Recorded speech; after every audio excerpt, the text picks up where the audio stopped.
Hello viewers, welcome to my channel wellness around with Ramu. ఉల్లిపాయలు cut చేస్తున్నప్పుడు మనందరికీ ఏర్పడే ఒక కామన్ ఎక్స్పీరియన్స్ ఏంటంటే కళ్ళు మండటం, కళ్ళల్లో నీళ్ళు రావటం. ఇలా జరగటం వెనుకున్న కారణం ఏమిటో ఎప్పుడైనా ఆలోచించారా?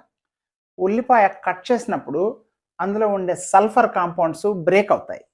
అప్పుడు ఒక ప్రత్యేకమైన కెమికల్ తయారవుతుంది. దాని పేరు సిన్ ప్రొపానెథియల్ ఎస్ ఆక్సైడ్. ఈ కెమికల్ గాలి ద్వారా మన కళ్ళలోకి చేరుతుంది. మన కళ్ళల్లో ఉండే మాయిశ్చర్తో రియాక్ట్ అయ్యి ఒక రకమైన ఇరిటేషన్ క్రియేట్ చేసి మన కళ్ళు మండేలా చేస్తుంది. అప్పుడు మన కళ్ళలో ఉన్న సెన్సిటివ్ నర్వ్స్ దాన్ని ఒక డేంజర్ సిగ్నల్ లాగా గుర్తించి మన బ్రెయిన్కి ఒక వార్నింగ్ పంపిస్తుంది. అప్పుడు వెంటనే మన కళ్ళు తమను తాము ప్రొటెక్ట్ చేసుకోవడం కోసం నీళ్లు విడుదల చేస్తాయి. అది మన శరీరం చేస్తున్న ఒక సెల్ఫ్ డిఫెన్స్ మెకానిజం. కానీ అదేమో చూసేవారికి ఉల్లిపాయలు తరుగుతున్న వాళ్ళు ఏడుస్తున్నట్లుగా అనిపిస్తుంది.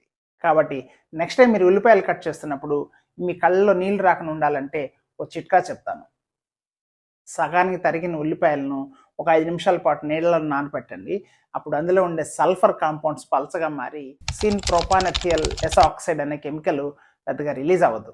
అప్పుడు మన కళ్ళలో నీళ్ళు రావు. ఈ వీడియో నచ్చితే లైక్ చేయండి, షేర్ చేయండి. అలాగే నా ఛానల్కి మీరు కొత్తగా వస్తున్నట్లయితే సబ్స్క్రైబ్ చేయండి. నా ఫర్దర్ వీడియోస్ మీ నోటిఫికేషన్కి రావాలంటే ఆ కింద బెల్ ఐకాన్ ప్రెస్ చేయండి. మరొక ఇంట్రెస్టింగ్ టాపిక్తో నెక్స్ట్ వీడియోలో కలుద్దాం. అంతవరకు ఉల్లాసంగా ఉండండి, ఉత్సాహంగా ఉండండి, స్ట్రాంగ్గా ఉండండి.